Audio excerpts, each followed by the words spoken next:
ورحمة الله وبركاته.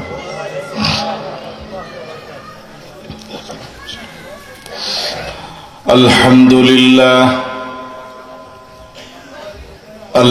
لله نحمده ونستعينه ونستغفره ونؤمن به ونتوكل عليه ونعوذ بالله من شرور أنفسنا ومن سيئات أعمالنا من يهده الله فلا مضل له ومن يضلله فلا هادي له ونشهد أن لا إله إلا الله وحده لا شريك له ونشهد أن سيدنا وحبيبنا وطبيب قلوبنا ومولانا محمدا عبده ورسوله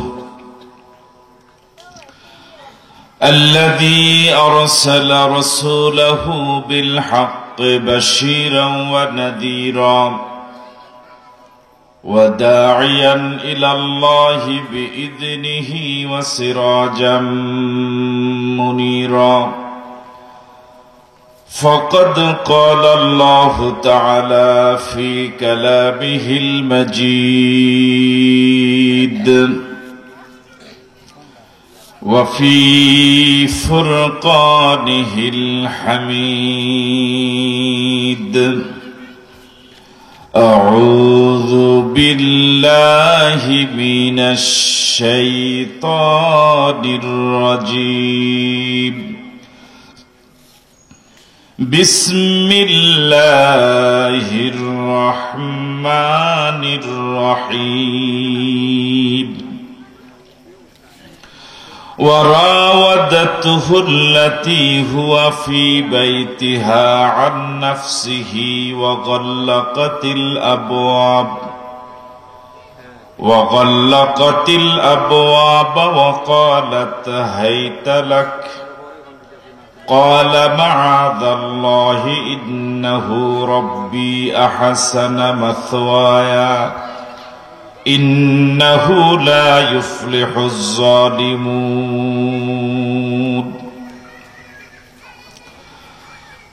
وقال تعالى في شان حبيبه آمرا ومخبرا إن الله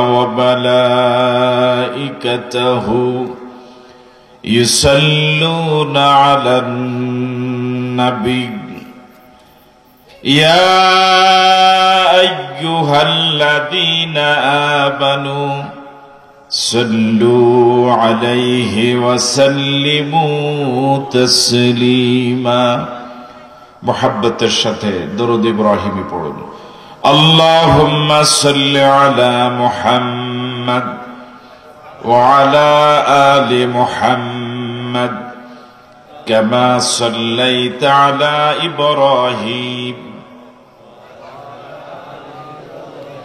إنك حميد مجيد اللهم بارك على محمد كما باركت على إبراهيم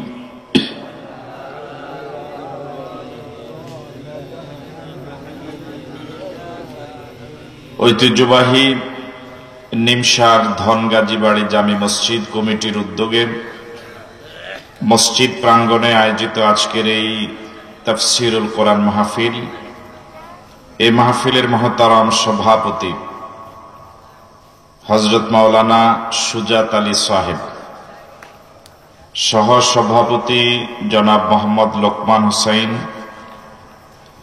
আজকের মাহফিলের আমন্ত্রিত প্রধান আকর্ষণ মদিনাতুল উলুম কামিল মাদ্রাসার সুযোগ্য প্রধান মুহাদ্দিস বিশিষ্ট আলেমে দ্বীন, এদেশের তৌহিদি জনতার হৃদয়ের স্পন্দন, বন্ধুবর ডক্টর আবুল কালাম আজাদ বাশার আমন্ত্রিত ছিলেন জামিয়া ইসলামিয়া ফজলুল উলুম জুরাইন ঢাকার সুযোগ্য মুহাদ্দিস বিশিষ্ট আলেমে দ্বীন হযরত মাওলানা মুফতি ইয়াসিন আহমদ ফারুকী, আমন্ত্রিত ছিলেন হযরত মাওলানা মুসলিউদ্দিন, হযরত মাওলানা ওলিউল্লাহ এবং হযরত মাওলানা ময়নান হুসাইন, আমন্ত্রিত শ্রদ্ধাভাজন হাজারাত উলামায়ে কেরাম, আইম্মায়ে মাসাজিদ, মুরব্বিয়ানে আযম, মাহফিল কমিটির সম্মানিত সদস্যবৃন্দ, প্রিয় যুবক বন্ধুরা, ব্যবসায়ী ভাইয়েরা, পর্দার অন্তরালে শ্রবণরতা শ্রদ্ধা মা এবং বোনেরা, আসসালামু আলাইকুম ওয়া রাহমাতুল্লাহি ওয়া বারাকাতুহু। আপনারা সকলে কেমন আছেন? আলহামদুলিল্লাহ। আমরা আল্লাহ সুবহানাহু ওয়া তাআলার দরবারে শুকরগুজার হচ্ছি, শুকরিয়া আদায় করছি যে মহান মুনিব অত্যন্ত দয়া করে মেহেরবানি করে দীর্ঘ 16 বৎসর পর একটি উন্মুক্ত পরিবেশে নির্বিঘ্নে কোরআন মজিদের তাফসীর এর আয়োজন করার, আলোচনা করার এবং আলোচনা শোনার একটা সুযোগ তৈরি করে দিলেন। এটা মালিকের অনেক বড় দয়া। একটা সময় এমন ছিল যে তাফসীরের আয়োজন করার জন্য আয়োজক কমিটি এমন লোকদের কাছে, এমন নেতাদের কাছে বারবার যেতেন, যাওয়ার প্রয়োজন হতো, যেতে বাধ্য হতেন, যারা কোরআন মজিদ তেলাওয়াতই জানে না। কথা কি সঠিক বললাম? মাহফিল কমিটি, আয়োজক কমিটি এমন নেতাদের কাছে অনুমতির জন্য, কোরআনের আয়োজনের অনুমতির জন্য যাওয়ার প্রয়োজন হতো যাদের সিংহভাগ নামাজই পড়ে না। কি এক দুর্বিষহ অবস্থা ছিল বাংলাদেশের আকাশে। আল্লাহ রাব্বুল আলামিন দয়া করে, মায়া করে সে ঘোর অন্ধকার অমানিসা বিদূরিত করে একটি সুন্দর পরিবেশ তৈরি করে দিলেন। হাজার হাজার তরুণ ছাত্র জনতার জীবনের বিনিময়ে, হাজার হাজার মানুষের পঙ্গুত্ব এবং আহত হওয়ার বিনিময়ে, অসংখ্য আল্লাহর বান্দার চিরদিনের জন্য অন্ধত্ব বরণের বিনিময়ে যে মহান মুনিব সে পরিবেশ তৈরি করে দিলেন। আসুন সে মালিকের দরবারে মালিকের শিখানো ভাষায় তার দেওয়া জবান ব্যবহার করে সকলে মিলে সমস্বরে পড়ছি আলহামদুলিল্লাহ,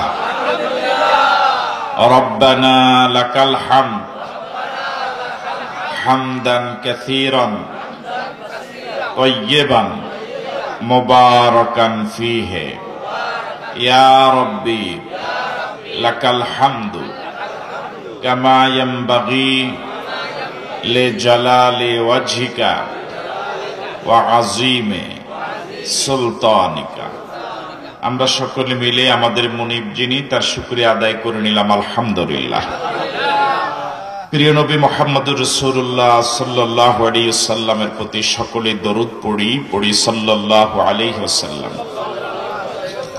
শুহাদায়ে কেরামদের আত্মার মাগফিরাত কামনা করে আপনাদের সকলকে আন্তরিক ধন্যবাদ এবং মোবারকবাদ জানিয়ে, যেহেতু তাফসীরুল কোরআন মাহফিল, সে লক্ষ্যে আমরা কোরআন মজিদ থেকে কথা বলার জন্য চেষ্টা করছি ইনশাআল্লাহ। সুবহানাকা লা ইলমা লানা ইল্লা মা আল্লামতানা ইন্নাকা আনতাল আলিমুল হাকীম।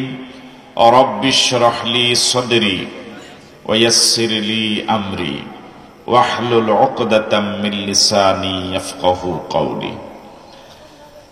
সম্মানিত দ্বীনী ভাইয়েরা, সমস্যার অন্ত নেই।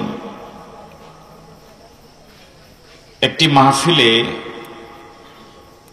৩-৪ জন আলোচক আমন্ত্রিত হয়ে থাকেন, ১-১.৫ ঘন্টা করে কথা বলেন। বৎসরে আয়োজকেরা একটি মাহফিলের আয়োজনই করে থাকেন। এই এক মাহফিলে 4-5 ঘন্টার আলোচনা দিয়ে কোনোভাবেই গোটা ইসলামকে বোঝানো সম্ভব নয়। এটা অবাস্তব বটে। আলোচকেরা যে সমস্যাটা বেশি জটিল মনে করেন সেটার বিষয়ে কথা বলেন, এটি স্বাভাবিক এবং এটি নিয়ম।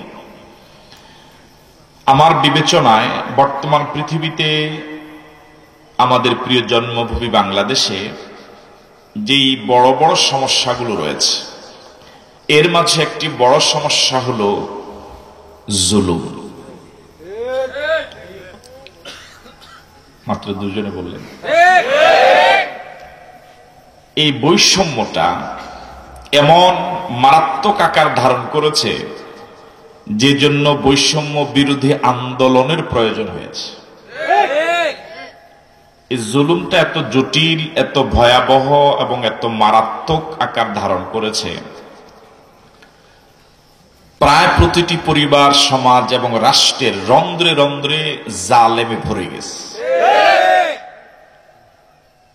আমার বিবেচনায় বর্তমান পৃথিবীতে থেকে যদি জুলুমটা অন্তত উঠে যায়, জুলুমটা যদি বন্ধ হয়ে যায়, জালেম যদি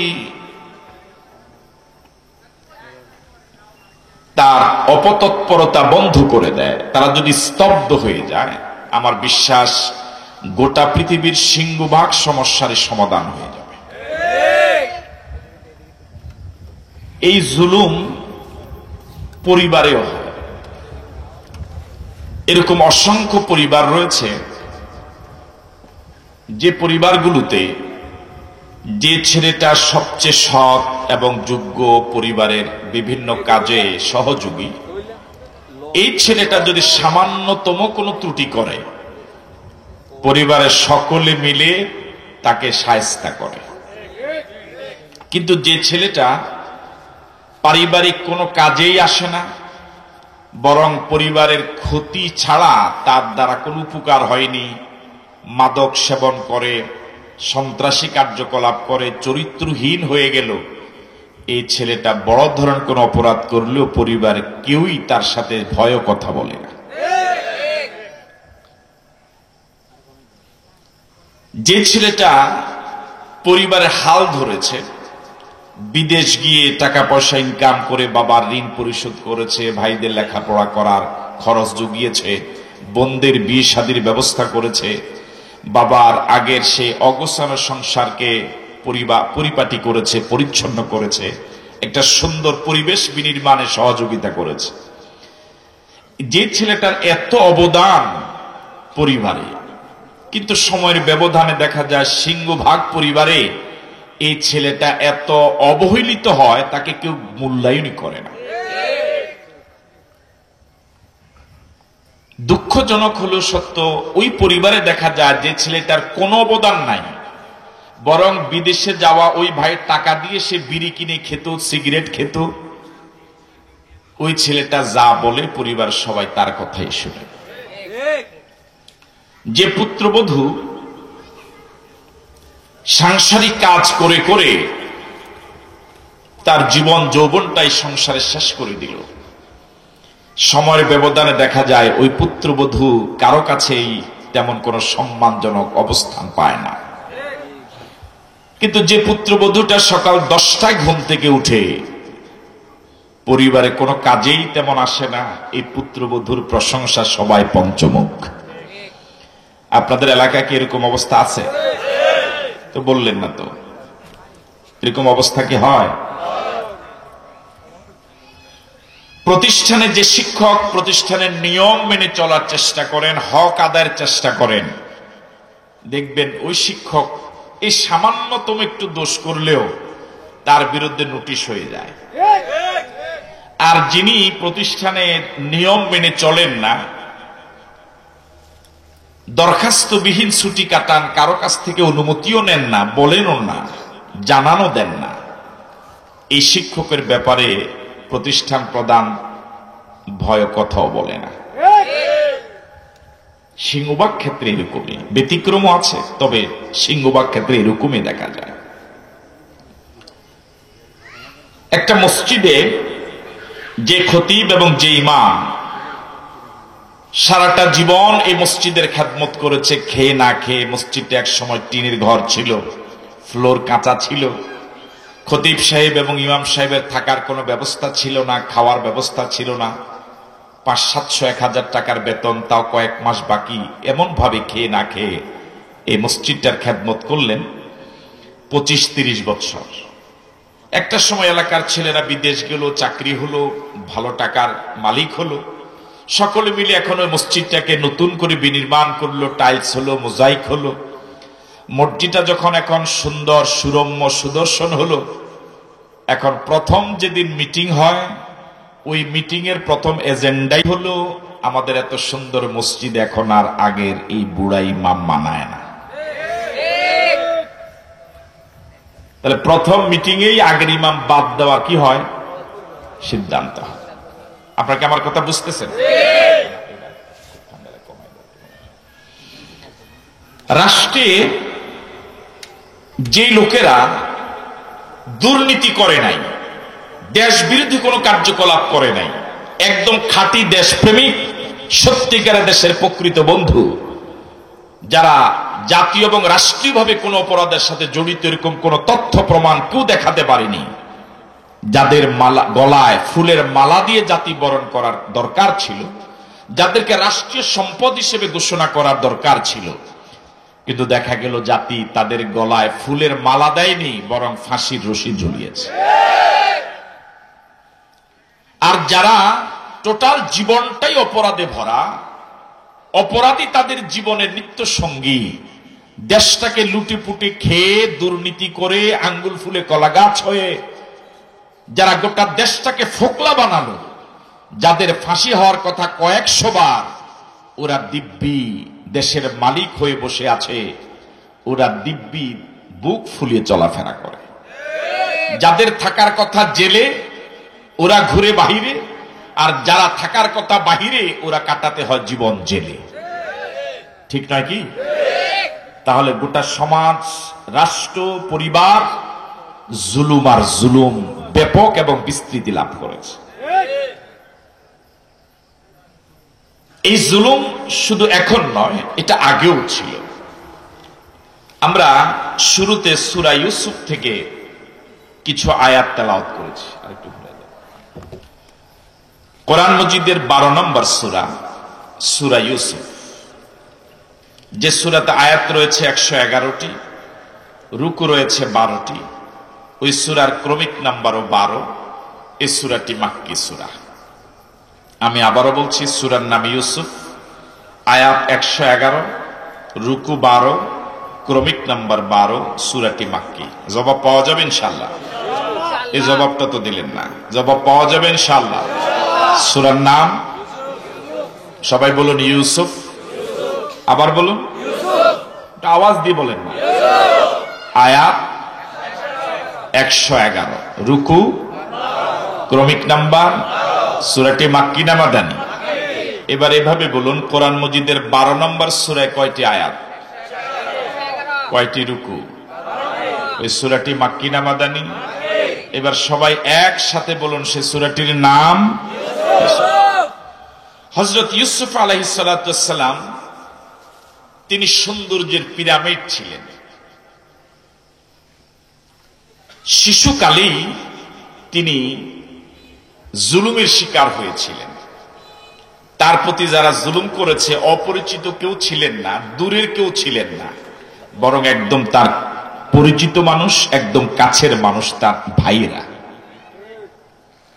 হযরত ইউসুফ আলাইহিস সালাতু ওয়াস সালামকে ভাইয়েরা মিলে অন্ধকার কূপে ফেলে দিয়েছিল, জীবন শেষ মনে করে।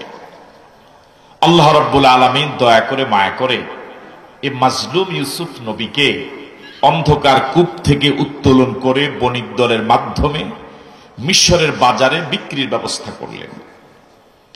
মিশরে হযরত ইউসুফকে যিনি কিনলেন, তিনি সাধারণ কোনো ক্রেতা নয়, বরং তিনি আজিজে মিশর, মিশরের বাদশাহ ছিলেন। মিশরের তৎকালীন বাদশাহ হযরত ইউসুফকে কিনে হযরত ইউসুফ আলাইহিস সালাতু ওয়াস সালামের রূপ সৌন্দর্য, তার চারিত্রিক মাধুর্যতা, তার সুন্দর ব্যবহার, মার্জিত আচরণ, তার এই সব কিছু অবজার্ভ করে তিনি সিদ্ধান্ত নিলেন যে এই ছেলেটা বিক্রি হওয়ার মতো কোনো ছেলে নয়, এই ছেলেটা কোনো জুলুমের শিকার হয়েছে।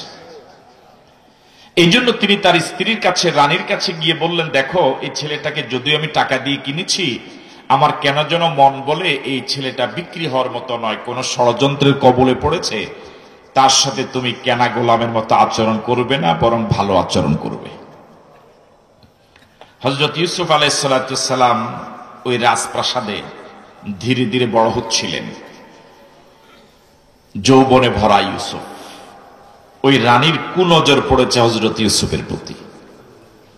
আসলে মাজলুমদের কপালটা এমনই, যে জায়গায় যায় জুলুম পিছন ছাড়ে না। হযরত ইউসুফ আলাইহিস সালামকে ওই রানী সলা পরামর্শ দেওয়া শুরু করেছে, কুমন্ত্রণা দেওয়া শুরু করেছে। কোনোভাবেই হযরত ইউসুফ আলাইহিস সালামকে অনুগত বানাতে পারছিল না। সেই কথাটা আল্লাহ রাব্বুল আলামিন সূরা ইউসুফে 23 নম্বর আয়াত থেকে খুব চমৎকার ভাবে উপস্থাপন করেছেন। আল্লাহ রাব্বুল আলামিন বলেন, ওয়ারাওয়াদাতহু আল্লাতী হুয়া ফী বাইতিহা আন নাফসিহি ওয়া গাল্লাকাতিল আবওয়াব ওয়া ক্বালাত হাইতা লাক। আল্লাহ রাব্বুল আলামিন বলেন, ইউসুফ আলাইহিস সালাম যেই ঘরে লালিত পালিত হচ্ছিলেন, ধীরে ধীরে বড় হচ্ছিলেন, ওই ঘরের রানী হযরত ইউসুফকে সলা দেওয়া শুরু করেছে, কুপরামর্শ দেওয়া শুরু করেছে। সলা বুঝেন তো? বুঝে না। সলা কি বুঝেন? সলা কুপরামর্শ কি বুঝেন? দীর্ঘদিন পর্যন্ত সলা দিচ্ছিল হযরত ইউসুফকে অনুগত বানাবার জন্য, হযরত ইউসুফ আলাইহিস সালামকে অনুসারী বানাবার জন্য, নিজের অন্যায় আবদার শুনতে বাধ্য করার জন্য, কিন্তু কোনোভাবে পারছিল না। ওই রানী যতবার ব্যর্থ হয়, মেজাজ তত গরম হয়। আমার ভাইয়েরা, সেই জালেম রানী হাজার হাজার বছর আগে হযরত ইউসুফের পিছনে অনেক সময় দিয়েছিল, মাজলুম ইউসুফের পিছনে অনেক সময় দিয়েছিল। হাজার হাজার বছর পরে আমাদের দেশের রানীও ইউসুফ আলাইহিস সালামের উত্তরসূরিদেরকে অনুগত বানাবার জন্য সময় কম দেয় নাই। ঠিক নয় কি? ওই রানী হযরত ইউসুফকে সলা দিয়েছিল নিজের ঘরে থেকে, আর হাজার হাজার বছর পরে এই রানী এখন কুপরামর্শ দিচ্ছে ভারতে গিয়ে। দেয় না মনে হয়? হ্যাঁ, মিলে কত পার্সেন্ট মিলে? আপনারা তো এখন 100% জবাব শুরু করেন নাই। কত পার্সেন্ট মিলে? পৃথিবীর সব জালেমদের চরিত্র কিন্তু একই রকম। সারা পৃথিবীতে হলুদ যেমন একই কালারের, লবণ যেমন একই স্বাদের, সারা পৃথিবীতে সব জালেমের চরিত্র একই রকমের। নাম আলাদা, সময় আলাদা, দেশ আলাদা, কিন্তু চরিত্র এক। মনোযোগ আছে আপনাদের?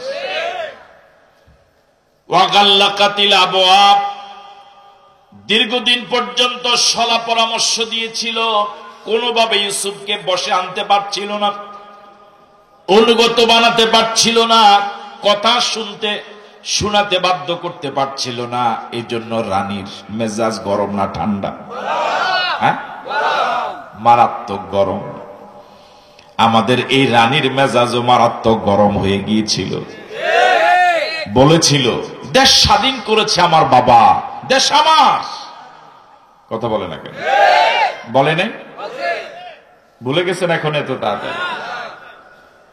আজ থেকে হাজার হাজার বছর আগের ওই রানী হযরত ইউসুফকে অনুগত বানাতে না পেরে মেজাজ এত গরম হলো, তার হাতে যদ্দুর ক্ষমতা ছিল সব ক্ষমতা সে প্রয়োগ করে ছাড়লো। সেটা হলো ওয়া গাল্লাকাতিল আবওয়াব, ওই রাজ দরবারের যতগুলো দরজা ছিল ইউসুফকে আটকাবার জন্য সব দরজাগুলো বন্ধ করে দিয়েছিল।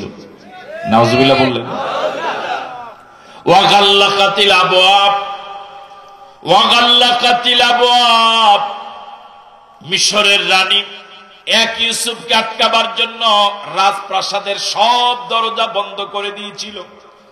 তাফসিরে মুফাসসিরগণ বলেন ওই রাজপ্রাসাদে মোট 12টা দরজা ছিল। কয়টা দরজা? 12টা। আপনাদের কাছে প্রশ্ন, দরজা যদি 20টা থাকতো কয়টা বন্ধ করত? 20টা। যদি 50টা থাকতো কয়টা বন্ধ করত? 50টা। মানে ক্ষমতা যদ্দূর ছিল অদ্দূর পুরা প্রয়োগ করছে। হাজার হাজার বছর আগে এক ইউসুফকে আটকাবার জন্য ওই রানী যেভাবে সব দরজাগুলো বন্ধ করে দিয়েছিল, হাজার হাজার বছর পরে ওই রানীর যোগ্য উত্তরসূরি এই রানী ইসলামী আন্দোলনকে, হক্কানি পীরিমা শেখ ওলামায়ে কেরামদেরকে, আমার ভাইয়েরা, আল্লাহর জমিনে আল্লাহর দ্বীন কায়েম যারা করতে চায় তাদের জন্য তার ক্ষমতা অনুযায়ী এই ইসলামী আন্দোলনের জন্য সব দরজাগুলো বন্ধ করে দিয়েছিল। করে নাই? ঢাকা থেকে শুরু করে রোড লেভেল পর্যন্ত সব অফিসগুলো খোলা না বন্ধ? আপনাদের জবানটা এখনো বন্ধ। অফিসগুলো খুলতে দিয়েছিল না বন্ধ? মিছিল, মিটিং, সমাবেশ, এমনকি ফেসবুকে স্ট্যাটাস দেওয়াও।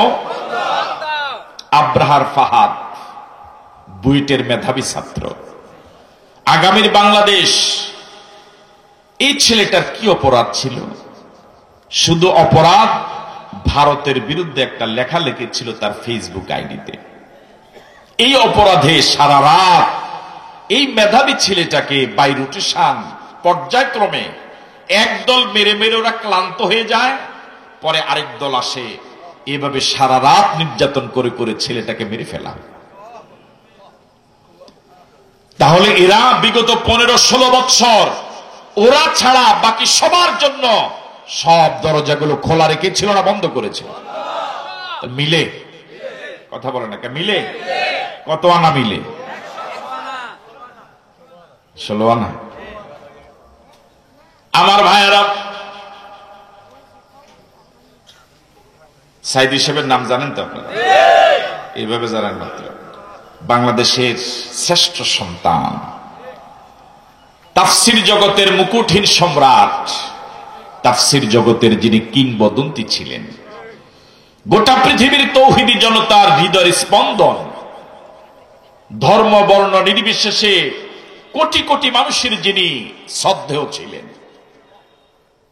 শহীদ আল্লামা দেলাওয়ার হোসেন সাঈদী রাহিমাহুল্লাহ, তার জানাজাটা পর্যন্ত বন্ধ করে দিয়েছিল ঢাকা শহরে। যাদেরকে ফাঁসি দিয়ে দুনিয়া থেকে বিদায় করে দেওয়া হলো অন্যায় ভাবে, তাদের গায়েবানা জানাজা পর অপরাধে সেখান থেকে গ্রেফতার করে জেলে নিয়েছে। বাবার জানাজা পড়েছে ছেলে, জানাজা শেষে ছেলেকে আয়না ঘরে নিয়ে 8-9 বছর রেখেছিল অন্ধকার কবরে। ওয়াগাল্লাকাতিল আবওয়াব, এক ইউসুফকে আটকাবার জন্য ওই রানী সব দরজাগুলো বন্ধ করে দিয়েছিল। পৃথিবীর সব জালেমদের চরিত্র এক, ওরা মাজলুমদের জন্য কোনো দরজা খোলা রাখে না, ওরা মাজলুমদের জন্য সব সুযোগ সুবিধাগুলো বন্ধ করে দেয়, সব দরজাগুলো বন্ধ করে দেয়। আমাদের প্রিয় জন্মভূমি বাংলাদেশেও এতদিন পর্যন্ত মাজলুমদের জন্য সব সুযোগ সুবিধা, মিছিল মিটিং খোলা ছিল না বন্ধ? ওয়াগাল্লাকাতিল আবওয়াব ওয়াকালাত হাইতা লাক, সব দরজাগুলো বন্ধ করে দিয়ে এবার ওই রানী হযরত ইউসুফকে ডাক দিল, কালাত হাইতা লাক, হে তোমাকে বলছি, কাম হিয়ার, এদিকে আসো। উদ্দেশ্যটা ভালো না খারাপ? নাউজুবিল্লাহ বললেন। হযরত ইউসুফ বড্ড বিপদে পড়ে গেলেন, চরম বিপদে পড়ে গেলেন। এখানে আপনজন কেউ নাই, আত্মীয় স্বজন কেউ নাই, বিপদে পাশে দাঁড়াবার কেউ নাই, এই দুঃখের কথা শোনার মতো কোনো মানুষ এখানে নাই। পৃথিবীর সব জালেমেরা তাদের ক্ষমতার বলে, অর্থের বলে দাপট দেখিয়ে মাজলুমদের জন্য সব দরজা বন্ধ করতে পারলেও একটা দরজা জালেমেরা কখনো বন্ধ করতে পারে না। সেটা কার দরজা? আওয়াজ দিয়ে বলুন তো আল্লাহ। আরো জোরে বলুন আল্লাহ। আরেকবার বলুন আল্লাহ। যার কেউ নাই তার কে আছে? হযরত ইউসুফ আলাইহিস সালাতু ওয়াস সালাম আল্লাহর দরজায় ধরনা দিলেন। ক্বালা মাআযাল্লাহ, ক্বালা মাআযাল্লাহ। হযরত ইউসুফ আলাইহিস সালাতু ওয়াস সালাম আল্লাহর কাছে ফরিয়াদ করে বলেন, আল্লাহ এই কঠিন বিপদ থেকে তুমি আমি তোমার কাছে পানা চাই, তুমি আমাকে রক্ষা করো। বলুন আল্লাহু আকবার। বিপদ থেকে বাঁচানেওয়ালা কে? মাজার, মাথা লাড়ে তো মনে হয় মাজার, দরগা, দুর্গা। বিপদ থেকে উদ্ধার করার একমাত্র মালিক কে? ক্বালা মাআযাল্লাহ, আমি আল্লাহর কাছে পানাহ চাই, আল্লাহর কাছে এই বিপদ থেকে উদ্ধার হওয়ার জন্য ফরিয়াদ জানাই। ইন্নাহু রাব্বি আহসানা মাসওয়ায়া, তিনি তো আমার এমন রব, তিনি তো আমার এমন আল্লাহ, তিনি তো আমার এমন রব। আমার ভাইয়েরা আমাকে কুয়াতে ফেলে দিয়েছিল, আমি মাছের পেটের খাদ্য হওয়ার সম্ভাবনা ছিল, সাপের পেটে যাওয়ার সম্ভাবনা ছিল, কুমিরের পেটে যাওয়ার সম্ভাবনা ছিল। আমার ভাইরা আমাকে যখন চরম বিপদে ফেলে আমাকে ভুলে গিয়েছিল, তখনও যিনি আমাকে ভুলে যান নাই তিনি আমার রব, তিনি আমার আল্লাহ। ইন্নাহু রাব্বি আহসানা মাসওয়ায়া, তিনি তো আমার এমন রব, তিনি তো আমার এমন রব। মিশরের বাজারে একজন গরিব ক্রেতার কাছে আমাকে বিক্রি করতে দেন নাই, বরং তিনি মিশরের বাদশার কাছে আমাকে বিক্রির ব্যবস্থা করে আমাকে রাজ মেহমান বানালেন, রাজকীয় মেহমান বানালেন। কত চমৎকার, কত উন্নত, কত মর্যাদাবান মেহমান আমাকে বানালেন, কত উত্তম আশ্রয়স্থল আমাকে দিলেন। তিনি আমার রব, যিনি আমার প্রতি বিগত দিনে এত দয়া করেছেন, এত চমৎকার মেহমান আমাকে বানালেন, চমৎকার আশ্রয়স্থল আমার জন্য দিলেন। আমার বিশ্বাস ওই আল্লাহ এই জালেমের রানীর জুলুম থেকে আমাকে রক্ষা করবে। সে আল্লাহ এখন আছে না? না, আগের মতোই কি আছে? ইন্নাহু রাব্বি আহসানা মাসওয়ায়া, তিনি তো আমার এমন রব যিনি আমার জন্য চমৎকার বাসস্থানের ব্যবস্থা করলেন, উত্তম আশ্রয়স্থলের ব্যবস্থা করলেন। আমার বিশ্বাস আমার এমন মালিক আমাকে বিপদে একা ফেলে দিবেন না, বরং এই বিপদ থেকে আমাকে তিনি উদ্ধার করবেন। বলেন আল্লাহু আকবার। ইন্নাহু লা ইউফলিহুজ জালিমুন, তিনি তেমন আল্লাহ, তিনি তেমন আল্লাহ, তিনি কখনো জালেমকে বিজয় দেন না। আল্লাহু আকবার বলবেন না? এই মিশরের এই রানী দীর্ঘদিন আমাকে সলা দিয়েছিল, আমাকে মানসিক নির্যাতনে রেখেছে, আমাকে অনেক অনেক জুলুম করেছে, আমার প্রতি অনেক অনেক জুলুম করেছে, কোনোভাবেই বসে আনতে পারছিল না, মানসিক টর্চারে রেখেছে, সর্বশেষ দরজাগুলো বন্ধ করে আমাকে আবদ্ধ করে আটকিয়ে রেখেছে। এই জালেম রানীর আপাতত জুলুম এর মাত্রা এ পর্যায়ে হলেও, যদি সে নিজেকে বিজয়ী মনে করেও, কিন্তু চূড়ান্ত পর্যায়ে এই রানী বিজয় হবে না, চূড়ান্ত পর্যায়ে বিজয়ী হবে মাজলুম ইউসুফ। আল্লাহু আকবার বলবেন। ইন্নাহু লা ইউফলিহুজ জালিমুন, তিনি তেমন আল্লাহ, তিনি কখনো জালেমকে চূড়ান্ত বিজয় দেন না। চূড়ান্ত বিজয় জালেমের না মাজলুমের? কথা কি বুঝেন আপনারা? আজকে বয়স্ক মানুষে বেশি মনে হয়, যুবক নাই তেমন। হ্যাঁ, বুঝা যায় যে এখানে যুবক আছে, কি আসছে? চূড়ান্ত বিজয় জালেমের না মাজলুমের? বিগত 15 বছর 16 বছর জালেমেরা বিজয়ের আসনে ছিল না? কথা বলেন, ছিল না? কি মারাত্মক দোর্দণ্ড দাপটে তারা দেশ চালিয়েছিল। সিদ্ধান্ত নিয়েছিল 41 সাল। কয় সাল? এই রানী ঘোষণা করেছিল কত সাল? জনগণ সর্বশেষ ওনাকে আরো সময় দিয়েছে যে আপনি যেভাবে দেশ চালান 41 না, যতদিন বাঁচেন। কথা বলেন, আপনি আছেন এখানে না? পাবলিক একটা সময় তাদের দাপটে, তাদের অহংকারে, তাদের ক্ষমতার দাপটে মনে করেছে যে না, কিসের 41, যতদিন বাঁচে। এমনকি যাওয়ার পরেও পাবলিক একজন আরেকজনকে জিজ্ঞাসা গেছেনি। আপনি জানেন না? দেখলো মোবাইলে যে চলে যাচ্ছে, এই তো উড়ে গেল। এরপর একজন আরেকজনকে জিজ্ঞেস করে, বিকেল বেলা সন্ধ্যায় জিজ্ঞাসা, আসলে গেছে না? তাহলে কি ক্ষমতাটা ছিল, কি প্রভাব প্রতিপত্তি ছিল? ছাত্র জনতা কিন্তু দেশ ত্যাগ করার দাবি করে নাই। ছাত্র জনতার এক দফা দাবি সর্বশেষ ছিল যে পদত্যাগ করেন, ত্যাগটা ছেড়ে দেন। ছাত্র জনতা কিন্তু দেশ ত্যাগ করতে বাধ্য করে নাই, লাঠি নিয়ে দৌড়ায় নেই দেশের জনগণ। কিন্তু উনি নিজে মনে করেছে, আমি যে পাপ করেছি শুধু পদত্যাগ যথেষ্ট না, দেশ ত্যাগ করা লাগবে। জাতি কিন্তু একবারও বলে না যে আপনি দেশ ত্যাগ করেন, ঠিক নয় কি? আবার উনি দেশ ত্যাগ করে যে দেশকে উনি নির্ধারণ করলেন, নির্বাচন করে উনি বুঝালেন আসলে গোটা পৃথিবীতে ওনার আপনজন ওই জায়গায় আছে, এছাড়া আর কোন দেশে ওনার আপনজন। 71 সনে ওনারা এই দেশে গিয়েছিলেন, 75 সনেও এই দেশে গিয়েছিলেন, 2400 এই দেশে গিয়েছিলেন, ঠিক নাকি? এরপরে ওনারা বাংলাদেশি হয় কেমন করে? ওনারা এতদিন ওনারা ছাড়া বাকি গোটা দেশবাসীকে বলতো পাকিস্তানি। কি বলতো? যাদেরকে পাকিস্তানি বলতো তারা কেউ কিন্তু পাকিস্তানে পালায় নাই। ওনারা কিন্তু ভারত ছাড়া পৃথিবীর অন্য কোন দেশে পর্যন্ত যায় নাই, ঠিক নয় কি? আসলে এই দেশবাসীর প্রতি ওনাদের কোনো মায়া মমতা কিচ্ছু ছিল না। শুধু দেশবাসীর প্রতি নয়, আমি তো বলবো দলীয় নেতা কর্মীদের প্রতিও এই রানীর মায়া মমতা নাই। যদি থাকতো তাহলে দলীয় নেতা কর্মীরা যারা না খেয়ে না দেয় এভাবে শেল্টার দিয়েছে বিগত 16 বছর, ওদেরকে এমন বিপদে ফেলে তিনি দেশ ত্যাগ করতেন। এখন বিজয়ী না পরাজিত? তাও বলে না, বিজয়ী না পরাজিত? হ্যাঁ,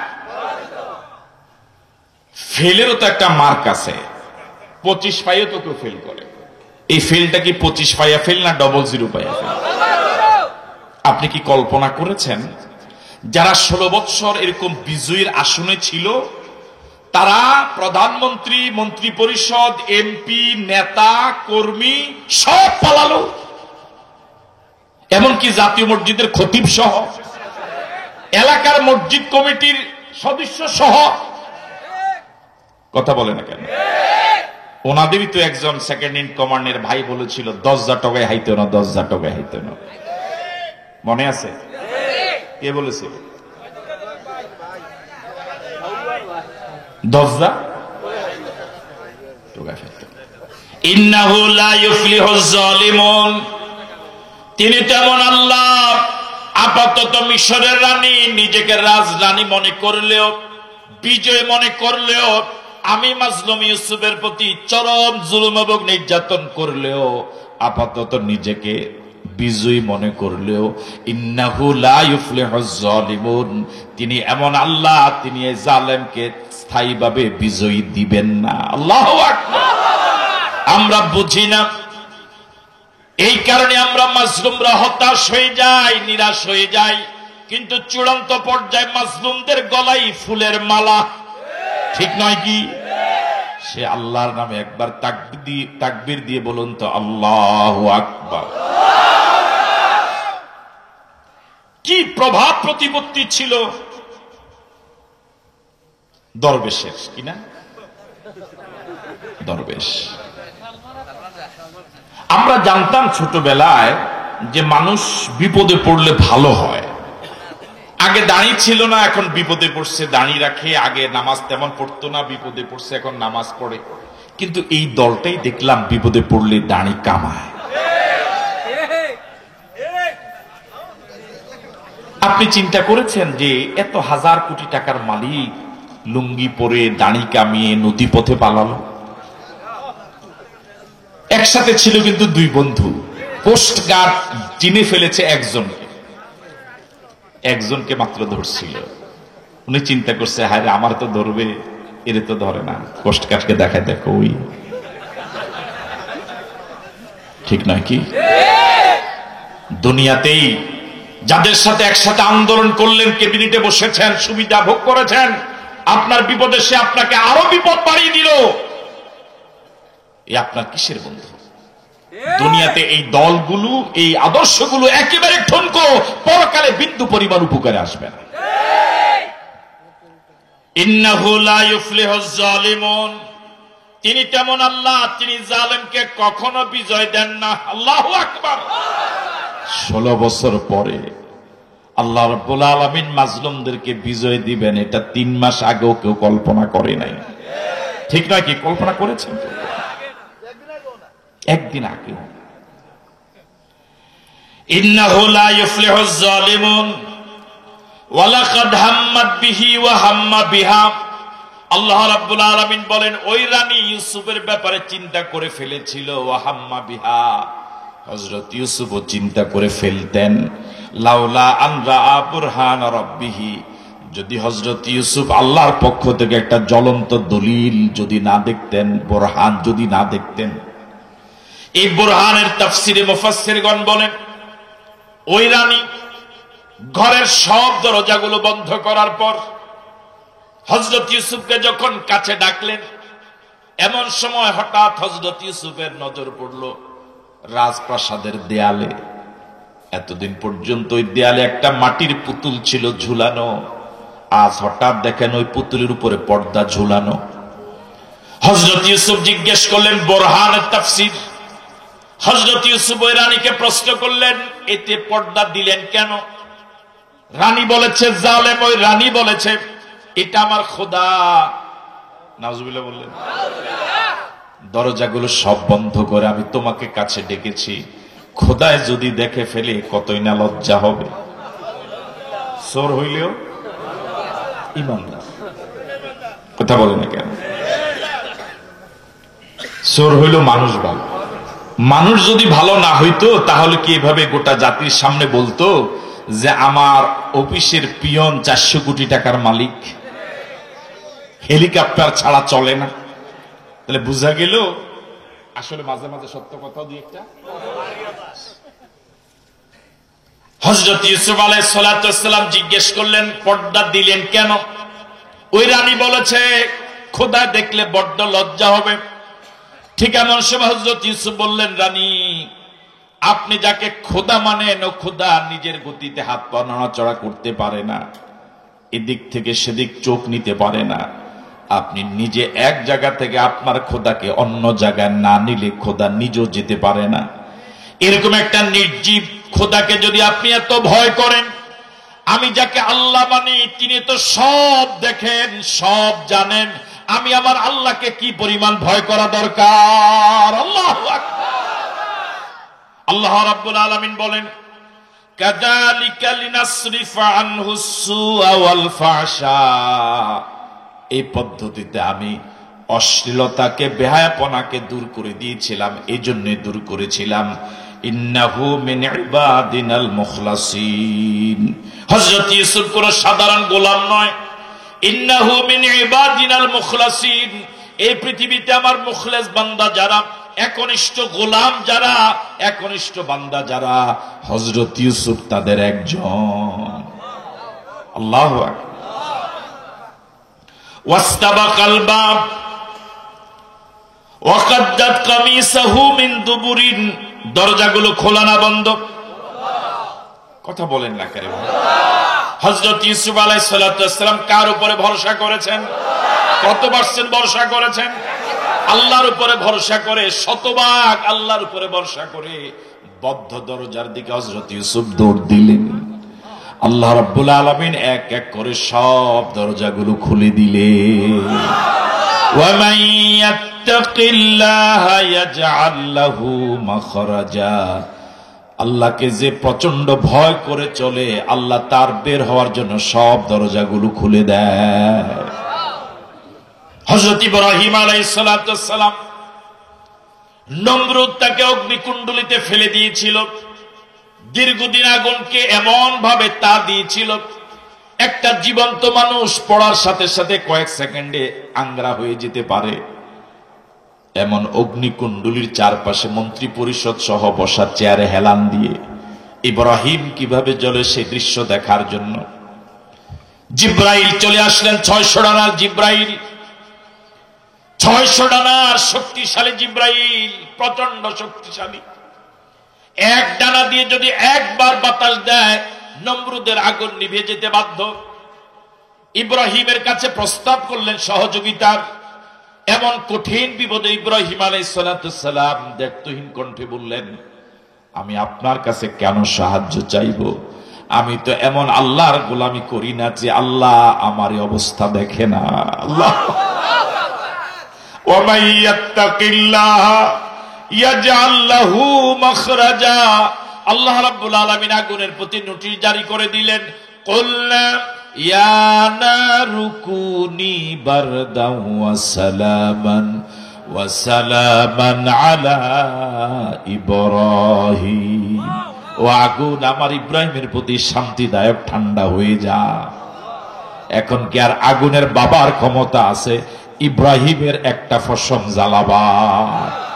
নমরুদ জ্বালালো আগুন, আল্লাহ বানাই দিলেন ফুলের বাগান। 40 দিন ছিলেন এই ফুলের বাগানে। আল্লাহ সব ক্ষমতার মালিক জনগণ, সব ক্ষমতার মালিক কে? আন্নাল কুওয়াতা লিল্লাহি জামিআ, আন্নাল কুওয়াতা লিল্লাহি জামিআ।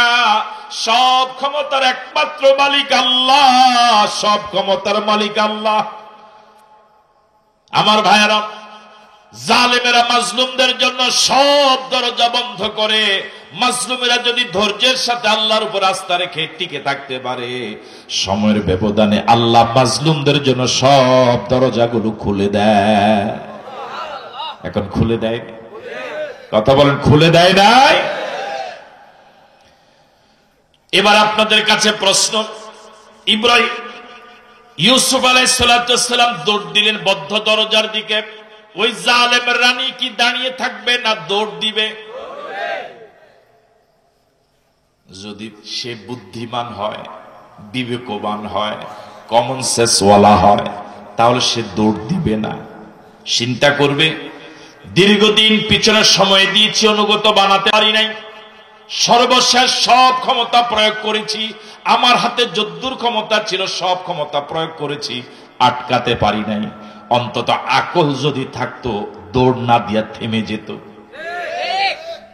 কিন্তু পৃথিবীর সব জালেমেরাই ব্যাককল। কথা কয় না? ব্যাককলের শব্দটা বুঝেন? হ্যাঁ, ব্যাক, এটা তো আঞ্চলিক ভাষা কয়। পৃথিবীর সব জালেমেরা কমন সেন্সহীন, বিবেকহীন। যদি কমন সেন্সহীন না হতো তাহলে যাওয়ার মাত্র কয়েকদিন আগে নিষিদ্ধ করে যায় না।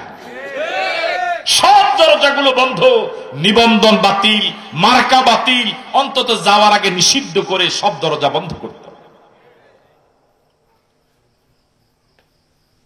ওয়াস্তাবাকাল বাব, হযরত ইউসুফ দৌড় দিলেন দরজার দিকে, ওই রানীও পিছনে পিছনে দৌড়ায়। নাউজুবিল্লাহ বললেন। এই আয়াত আমাকে আপনাকে যেটা শিক্ষা দেয় সেটা হলো, ওই প্রথম শিক্ষণীয় বিষয় হলো, যে জায়গায় গুনাহ হওয়ার সম্ভাবনা, ইমানদার ওই জায়গায় সময় দিবে না, বরং ওই জায়গা থেকে দৌড় দিয়া ওই জায়গা থেকে সরে যাবে। বুঝাইতে পারলাম? এই জায়গায় থাকলে গুনাহ হওয়ার সম্ভাবনা, এই জন্য হযরত ইউসুফ দৌড় দিয়েছিলেন। মাসআলা হলো, যে জায়গায় গুনাহ হওয়ার সম্ভাবনা ওই জায়গায় ইমানদার সময় দিতে পারবে না, বরং দৌড় দিয়ে সরে যাবে। ঠিক আছে কথা? যে মিছিলে গেলে গুনাহ হওয়ার সম্ভাবনা, ইমানদার যুবক ওই মিছিলে যেতে পারবে না। যে সমাবেশে গেলে গুনাহ হওয়ার সম্ভাবনা, ইমানদার মুসলমান ওই সমাবেশের সদস্য হতে। যে দলে গেলে সওয়াব হওয়ার সম্ভাবনা নাই, গুনাহ হওয়ার সম্ভাবনা, ওই দল করা মুসলমানদের জন্য জায়েজ নাই। ঠিক আছে কথা? যে মিছিলে গেলে নেতাও নামাজ পড়ে না, কর্মীদেরকেও নামাজের সময় দেয় না, যে সমাবেশে গেলে নামাজের সময় পাওয়া যায় না, নেতাও বেনামাজি, কর্মীদেরকেও বেনামাজি করতে হয়, এমন দল এবং মিছিল মিটিং করা মুসলমানদের জন্য জায়েজ নাই।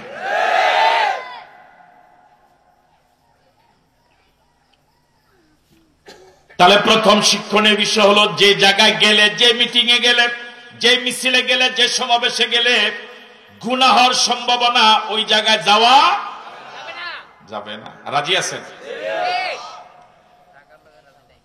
2, হযরত ইউসুফ দৌড় দিলেন ওই জালেম পিছে পিছনে দৌড় দিল।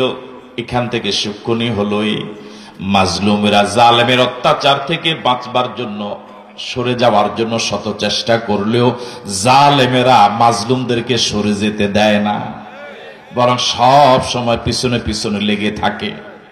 ঠিক আছে কথা? 3 নম্বর শিক্ষণীয় বিষয় হলো, দৌড় দিচ্ছেন কয়জন? কয়জন? দুজন পুরুষ, দুজন মহিলা, একজন জালেম আর একজন। এবার বলেন, মাজলুম সামনে না জালেম সামনে?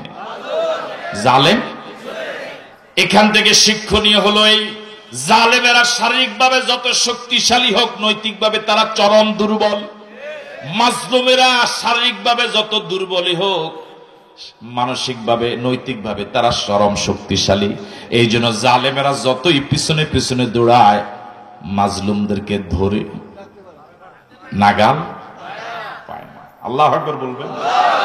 16 বছর কিন্তু কম দৌড়ায় নাই। 16 বছর কিন্তু কম দৌড়ায় নাই, কিন্তু নাগাল। ওয়াস্তাবাকাল বাব ওয়াকাদ্দাত কামিসাহু মিন দুবুরিন। হযরত ইউসুফকে ধরতে না পেরে হযরত ইউসুফের জামা পিছন দিক থেকে ধরেছে, জামাটা ছিঁড়ে ফেলেছে, জামাটা ছিঁড়ে গেল। এবার বলুন তো, এই রানীর এই জালেম মহিলা টার্গেট কি? হযরত ইউসুফের জামা না হযরত ইউসুফকে ধরা? আপনি কি আমার কথা বুঝতেছেন? কাকে ধরা? তো জামা ধরলো যে, নাগাল না পায় কি ধরছে? তাহলে সব জালেমের চরিত্র একরকম না দুই রকম? একই রকম। আমাদের বাংলাদেশেও দেখেন জ্বলন্ত প্রমাণ, ছেলেকে ধরতে গিয়েছে, গ্রেফতার করতে গিয়েছে, ছেলেকে পায় নাই, ছেলের বৃদ্ধ মাকে গ্রেফতার করে জেলে নিয়েছে। নেই নেই, ইউসুফে ধরতে পারে না, কি ধরছে? স্বামীকে ধরতে গিয়েছে, স্বামীকে পায় নাই, স্ত্রীকে ধরে জেলে নিয়ে গেছে। তাহলে চরিত্রের কি মিল আছে না নাই? ওয়াকাদ্দাত কামিসাহু মিন দুবুরিন। হযরত ইউসুফের জামাটা পিছন দিক থেকে ধরে ছিঁড়ে ফেলেছে, জামাটা ছিঁড়ে গেল। ওয়া আলফায়া সাইয়্যিদাহা লাদাল বাব ওয়া আলফায়া সাইয়্যিদাহা লাদাল বাব। এক এক করে সব দরজা খুলে যাওয়ার পর এখন যখন মূল দরজা গেলেন হযরত ইউসুফ এবং ওই রানী, ওই মূল দরজা গিয়ে দেখেন এই রাজপ্রাসাদের রাজা মূল দরজা দাঁড়ানো। আল্লাহু আকবার। যেখানে বাঘের ভয় ওখানে রাত হয়। ওয়া আলফায়া সাইয়্যিদাহা লাদাল বাব। মূল দরজা গিয়ে এই বাড়ির মালিক রাজাকে পেল, রাজার সাথে মোলাকাত হয়ে গেল। এতক্ষণ পর্যন্ত যারা মনোযোগ দিয়ে আলোচনা শুনেছেন, নিরপেক্ষভাবে জবাব দিয়ে বলুন, এতক্ষণ যারা আলোচনা শুনেছেন 16 আনা দোষী কে? সবাই তো বলতে পারলেন না। 16 আনা নির্দোষ কে? হযরত ইউসুফের কয় পার্সেন্ট দোষ আছে? 1%ও। 16 আনা দোষ কার? কোন সন্দেহ আছে? দেখুন, যে রানী 16 আনা দোষী, ও স্বামীকে দেখে জনগণের সামনে একেবারে নিজেকে নির্দোষ সাব্যস্ত করার জন্য, প্রমাণ করার জন্য দাবি করে এবার 16 আনা নিজের দোষ হযরত ইউসুফের কাঁধে দিয়ে দিস। বুঝেন না কথা? এই চরিত্র তো আমাদের এই রানীরও আছে। এত দোষ করার পরেও উনি বলতেছে, জাতির কাছে আমার জিজ্ঞাসা, আমার দোষটা কি? হ্যাঁ? ওয়া আলফায়া সাইয়্যিদাহা লাদাল বাব। রানী যখন রাজাকে দেখলো, এবার রানী বলছে হযরত ইউসুফের ব্যাপারে, ক্বালাত মা জাযাউ মান আরাদা বিআহলিকা সুআন ইল্লা আন ইউসজানা আও আযাবুন আলীম। অনুবাদ শোনার আগে বলেন নাউযুবিল্লাহ। রানী এবার হযরত ইউসুফের ব্যাপারে স্বামীর কাছে বলছে, মা জাযাউ মান আরাদা বিআহলিকা সুআন। যে তোমার পরিবারের সাথে অন্যায় কাজ করতে চাইলো। নাউজুবিল্লাহ বললেন। কথাটা সত্য বলছে না মিথ্যা? কত পার্সেন্ট মিথ্যা? হ্যাঁ, কত আনা? তাহলে বোঝা গেল পৃথিবীর সব জালেমেরা কিন্তু এই মানের মিথ্যুক। শুধু মিথ্যুক না, পৃথিবীর সব জালেমেরা এই মানের অভিনেত্রী। অভিনয়ে তারা কয় নাম্বার? বুড়া বলে না, কয় নাম্বার? এক নাম্বার। ক্বালাত মা জাযাউ মান আরাদা বিআহলিকা সুআন, যে তোমার পরিবারের সাথে অন্যায় কাজ করতে চাইলো, সত্য বলেছে, ইল্লা আইয়ুসজানা, তার ব্যাপারে রায় হলো তাকে জেলে ঢুকানো হোক। নাউজুবিল্লাহ। আপনাদের এই অসংখ্য আল্লাহর বান্দার কাছে প্রশ্ন, জেলে যাওয়ার মতো কোন অপরাধ কি হযরত ইউসুফ করছে? জেলে যাওয়ার মতো অপরাধ করছে কি? যে নিজে জেলে যাওয়ার মতো অপরাধ করছে হে কয় এর জেলে দিয়া দাও। কি দুনিয়া আসলো। আযাবুন আলীম, অথবা অন্য কোন কঠিন শাস্তি দেওয়া হোক। এবার আপনাদের কাছে প্রশ্ন, এই রানী কি বিচার করার কোন ক্ষমতা রাখে? হ্যাঁ, বিচার করার ক্ষমতা রাখলে রাজা রাখবে, এ তো কোনো ক্ষমতা। তাহলে পৃথিবীর জালেমেরা সব সময় অনধিকার চর্চা করে, আদালতকে সাইনবোর্ড হিসেবে ব্যবহার করে, রায় নিজেরা দেয়। বাংলাদেশেও জালেমেরা মাজলুমদের বিরুদ্ধে আদালতকে ব্যবহার করে এই ফাঁসির রায়গুলো, এই রায়গুলো গণভবন থেকে দিয়েছিল। এটা আমাদের বক্তব্য নয়, তৎকালীন বিচারপতি এসকে সিনহাই বলেছিল। মা জাযাউ মান আরাদা বিআহলিকা সুআন ইল্লা আন ইউসজানা আও আযাবুন আলীম। এবার আপনাদের কাছে প্রশ্ন, জেলের রায় যেহেতু হয়ে গেল, এবার শুধু বাস্তবায়ন করার বাকি। নিরপরাধ ইউসুফ, জেলে যাওয়ার মতো কোন অপরাধী যিনি করেন নাই, মাসুম বেগুনা নিষ্পাপ হযরত ইউসুফ, এই অন্যায় রায়টা মেনে নিলে ভালো হবে না, একটু প্রতিবাদ করা দরকার। কথা বলেন, প্রতিবাদ করা দরকার নয়? এবার হযরত ইউসুফ প্রতিবাদ করে বললেন, ক্বালা হিয়া রাওয়াদাতনি আন নাফসি, ও জাহাপনা, এই সে রানী যে স্বপ্রণোদিত হয়ে নিজ থেকে আমাকে সলা দিয়েছিল, আমার কোন দোষ নাই, 16 আনা দোষ এর। আল্লাহু আকবার বলবেন না? এই আয়াত আমাকে আপনাকে শিখায় একা হলেও অন্যায়ের প্রতিবাদ করা লাগবে, রাজা বাদশার সামনে হলেও অন্যায়ের প্রতিবাদ করাই লাগবে। হযরত ইউসুফ অন্যায়ের প্রতিবাদ করলেন এই চিন্তায়, আজ হোক কাল হোক আমার এই সত্য কথাটা এক সময় গাছ হবে। আল্লাহু আকবার বলবেন না? ক্বালা হিয়া রাওয়াদাতনি আন নাফসি ওয়া শাহিদা শাহিদুন মিন আহলিহা ইন কানা কমিসুহু কুদ্দা মিন কুবুলিন ফাসাদাকাত ওয়া হুয়া মিনাল কাযিবিন। এখন বাদশা হয়ে গেলেন, কিংকর্তব্য বিমূঢ়।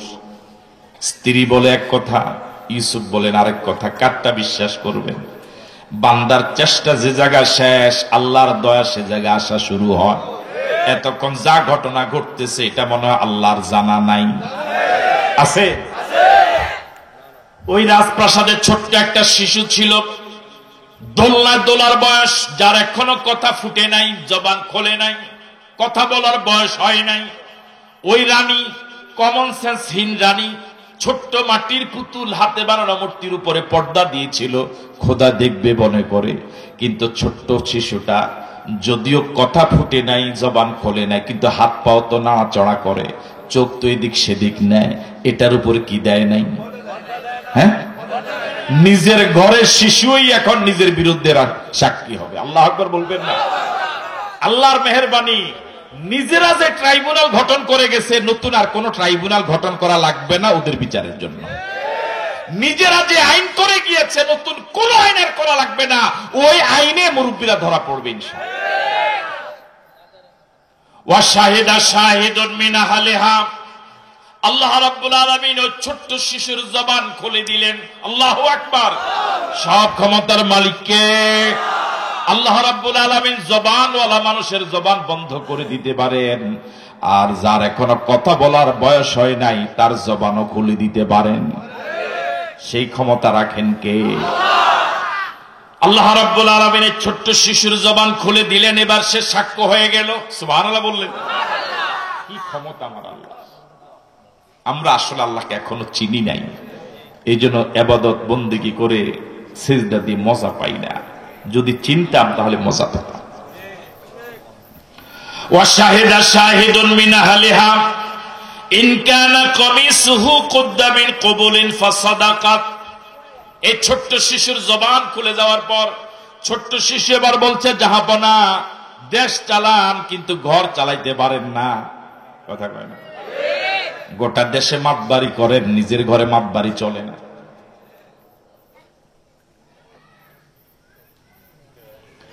গোটা দেশে মাতবাড়ি করেন, নিজের দল চালাইতে পারেন না। কথা কয় না? হযরত ইউসুফের পাঞ্জাবিটা জামাটা এবার একটু তালাশ করেন, ঘুরে ফিরে তাকান, অবজার্ভ করেন, উলট পালট করে দেখেন। ইন কানা কামিসুহু কুদ্দা মিন কুবুলিন, জামাটা তালাশ করে যদি পান যে জামাটা সামনে ছেঁড়া, তাহলে ফাসাদাকাত, তাহলে আপনার স্ত্রী সত্যবাদী। ওয়া হুয়া মিনাল কাযিবিন, ইউসুফ মিথ্যাবাদীদের একজন। আছেন আপনার এখানে? আর ওয়া ইন কানা কামিসুহু কুদ্দা মিন দুবুরিন, আর যদি জামাটা খুঁজে যদি পান জামাটা পিছন দিক থেকে ছেঁড়া, ওয়া ইন কানা কামিসুহু কুদ্দা মিন দুবুরিন, যদি দেখেন জামাটা পিছন দিক থেকে ছেঁড়া, ফাকাযাবাত, রাজরানী হলেও আপনার ঘরের ওই লোক মিথ্যাবাদী। আরো জোরে কন। ওয়া হুয়া মিনাস সাদিকিন, মাজলুম হলেও অসহায় হলেও হযরত ইউসুফ সত্যবাদী। জোরে কন আল্লাহু আকবার। সমাজে বহু মানুষ আছে গরিব, মিথ্যা কথা বলে না। কথা বলেন আছে না নাই? বহু রিকশাওয়ালা দেখেছি, ঠেলাওয়ালা, অটো রিকশা ড্রাইভার প্যাসেঞ্জারের স্বর্ণের বার রেখে চলে গেছে, টাকা রেখে চলে গেছে, কিন্তু টাকাটা ফেরত দিয়েছে। আবার বহু মন্ত্রী এমপি আছে আঙ্গুল ফুলে কলা গাছ হয়ে দেশের লক্ষ কোটি কোটি টাকা পাচার করে নিয়ে গেছে। ওরা কি অভাবে নিছে না স্বভাবে? আরো জোরে বলেন। এই স্বভাব কি ওয়াজে বন্ধ হবে? ভালো হবে? এই স্বভাব ওয়াজে কয়লা যতই ধন ময়লা যাবে না। সাদা কাপড়ে ময়লা লাগে, এটা ধুইলে কিন্তু কি হবে? কিন্তু কয়লা সাবান দিয়ে ধুইলে কি ময়লা যাবে? পত্রিকা নিশ্চয় আপনারা দেখেছেন, একজন নেতার বিদেশে বাড়ির সংখ্যা 620টা। দেখেন নাই মনে হয়? ওরা কথা বলে না, দেখেন নাই? 620টা বাড়ির মালিক এই দেশের একজন মন্ত্রী, নেতা। দেশটা কি পরিমাণ ধ্বংস করেছে এখনো টের পান নাই? হাজার হাজার কোটি টাকা লুপাট করে দেশটাকে ফোকলা বানিয়ে ফেলেছে। গত কিছুদিন আগে একজন আমলার বাসায় যৌথ বাহিনী অপারেশনে গিয়েছে, নগদ পাইছে 2 কোটি টাকার মতো। স্ত্রীকে প্রশ্ন করেছে, তো স্ত্রী বলেছে যে প্রতিদিন বাজার থেকে 10-15 টাকা করে আমি জমা করে করে রাখছি। পরে ছেলেরা হিসাব করে দেখে যদি 15 টাকা করে 20 টাকা করে জমা করে তাহলে 2 কোটি টাকা জমা হতে 200 বছর লাগে, 2000 বছর লাগে। ওরা হয়ে গেল দেশপ্রেমিক, ওরা হয়ে গেল গরিবের বন্ধু। আর যারা মন্ত্রিত্ব করেছে 5 বছর 1 টাকা দুর্নীতি করে নাই, তারা হয়ে গেল দেশের শত্রু। এই দেশের মানুষকে আর কয়দিন বোকা বানিয়ে রাখবেন? আমাদের দেশের যে রিক্সাওয়ালা, ঠেলাওয়ালা, কুলি, মজুর, শ্রমিক, খেটে খাওয়া মানুষ, শ্রমজীবী মানুষ, 3 বেলা পেট পুরে খেতে পারে না টাকার অভাবে, এদের ছেলেরাও, এদের মেয়েরাও গর্বের সাথে পরিচয় দেয়, আমার বাবা শ্রমিক, আমার বাবা রিক্সাওয়ালা, আমার বাবা খেটে খাওয়া মানুষ। তার কারণ সে জানে আমার বাবার শ্রম ঘাম এর বিনিময়ে টাকাগুলো কামাই করে। আমার বাবার টাকা দিয়ে দুর্নীতি নাই। আপনারা নিশ্চয় দেখেছেন কিছুদিন আগে, সম্ভবত 1-2 বছর আগে, বাংলাদেশের একটা রিক্সাওয়ালার মেয়ে মেডিকেলে চান্স পেয়েছে। এই মেয়েটার সাক্ষাৎকার নিয়েছে চ্যানেলগুলো। গোটা পৃথিবীতে শত শত কোটি মানুষ তার সাক্ষাৎকার শুনেছে। তার সাক্ষাৎকার পড়ে শুনে অজস্র মানুষ চোখের পানি ফেলেছে। তার বাবা পাশে বসা, মেয়েটা বাবার কি সুন্দর প্রশংসা করছে, আমার বাবা রিক্সা চালায়, আমার বাবার টাকার ভিতরে কোনো অপরাধ নাই, কোনো দুর্নীতি নাই, কোনো অন্যায় টাকা নাই। আমার বিশ্বাস দেশের শ্রমিক, মেহনতি মানুষ, গরিব মানুষ, রিক্সাওয়ালা, ওদের সন্তানরা পরিচয় দিবে সাহস করে দেয়, আমার বাবা রিকশাওয়ালা, ওর স্ত্রী পরিচয় দেয় সাহস করে গর্বের সাথে, আমার স্বামী শ্রমিক মানুষ। কিন্তু যারা হাজার হাজার কোটি টাকা লুপাট করে, দুর্নীতি করে, আঙ্গুল ফুলে কলা গাছ হলো, তাদের ছেলেরা লজ্জায়, মেয়েরা লজ্জায় পরিচয় দিবে না যে এই দরবেশ আমার বাবা। তাদের স্ত্রীরা লজ্জায় মুখ পরিচয় দিবে না যে ও আমার স্বামী। এদের এই কোটি কোটি টাকার মালিক এই জীবন, এই মন্ত্রী এমপির জীবন থেকে রিকশাওয়ালার জীবন অনেক ভালো। এই হাজার হাজার কোটি টাকা চুরি করে যারা দেশটাকে পর্যায়ে দিল, এই জাতীয় মন্ত্রী এমপির জীবন থেকে একজন ঠেলাওয়ালার জীবন অনেক দামি।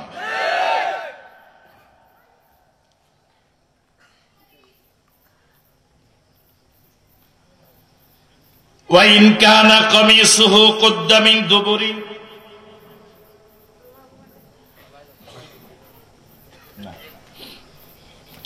ওয়াইন কানা কামিসুহু কুদ্দা মিন দুবুরিন, যদি দেখেন জামাটা পিছনে ছিঁড়া, ফাসকাযাবাত, আপনার স্ত্রী মিথ্যাবাদী। রানীর বউ হইলে যে সত্যবাদী হবে বিষয়টা এরকম না, আপনার ঘরেই সমস্যা। কথা কয় না? ওয়া হুয়া মিনাস সাদিকিন, হযরত ইউসুফ যদিও মাজলুম, যদিও অসহায়, কিন্তু তিনি সত্যবাদীদের একজন। আল্লাহু আকবার।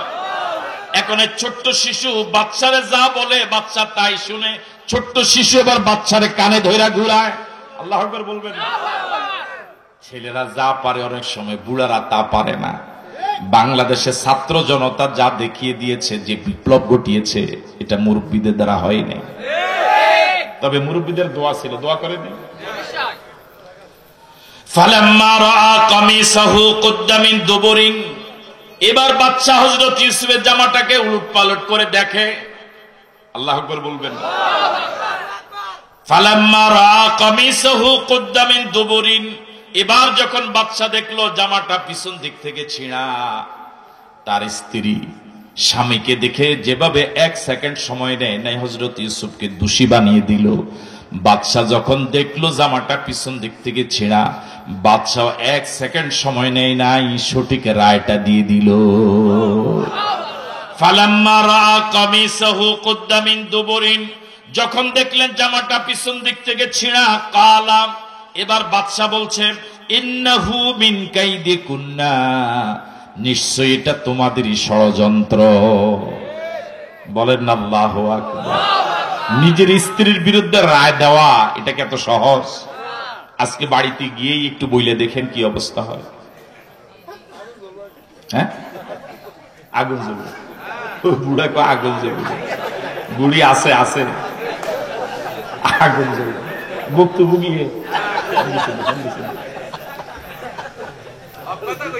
হ্যাঁ, এই কথাটা 100% সঠিক, 100% সঠিক।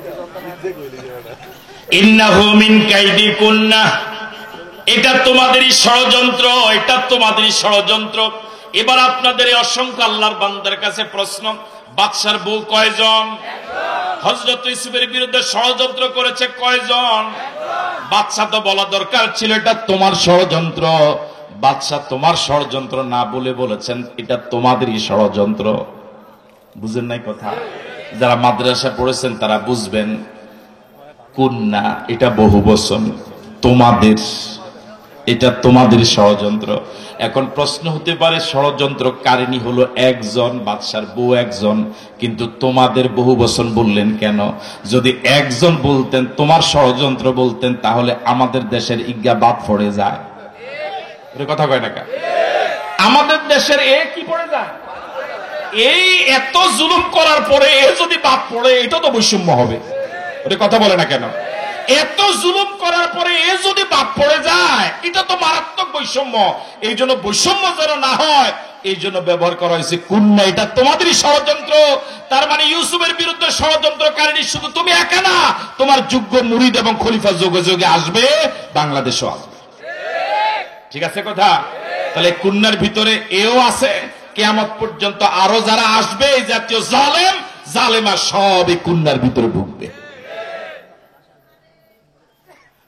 ইন্না কাইদাকুন্না আযীম, ইন্না কাইদাকুন্না আযীম, ইন্না কাইদাকুন্না আযীম, তোমাদের ষড়যন্ত্র বড়ই মারাত্মক।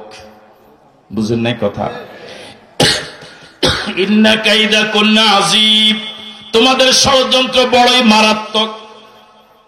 মহিলাদের ষড়যন্ত্র হালকা না বড় জটিল? আওয়াজ তো জটিল হয় নাই, হালকা না জটিল? কেমন?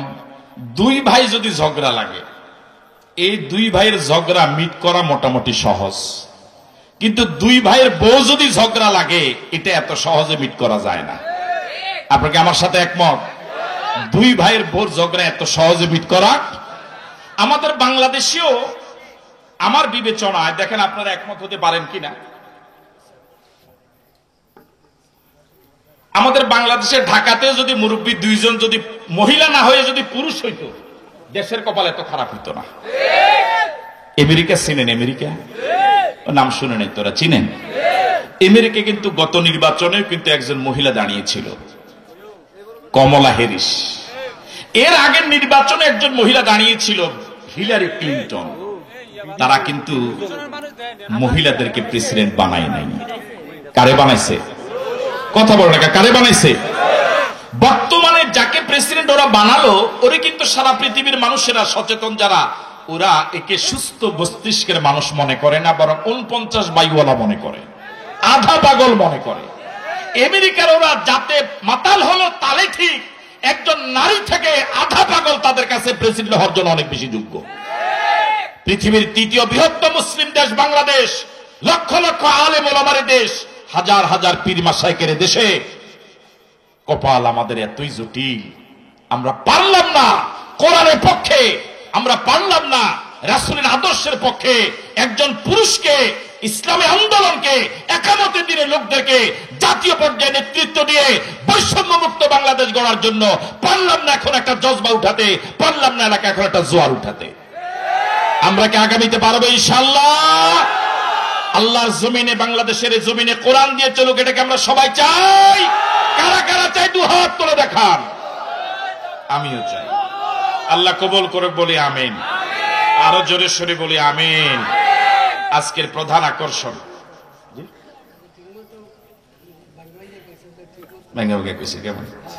আজকের প্রধান আকর্ষণ আপনাদের খুব হৃদয়ের মানুষ, আমাদের আপনাদের হৃদয়ের মানুষ ভাই, খুব সারা দেশ এবং আন্তর্জাতিক পর্যায়ের আলোচিত মানুষ, মদিনাতুল উলুম কামিল মাদ্রাসার সুযোগ্য প্রধান মুহাদ্দিস ডক্টর আবুল কালাম আজাদ বাশার সাহেব, তিনি সারগর্ভ জ্ঞানগর্ভ উপস্থাপন করবেন ইনশাআল্লাহ। তার আলোচনা এবং আখেরি মোনাজাতের মাধ্যমে আজকের প্রোগ্রাম শেষ হবে। সে পর্যন্ত সকলকে সহযোগিতা করার জন্য আহ্বান জানিয়ে আপনাদের কাছ থেকে দোয়া চেয়ে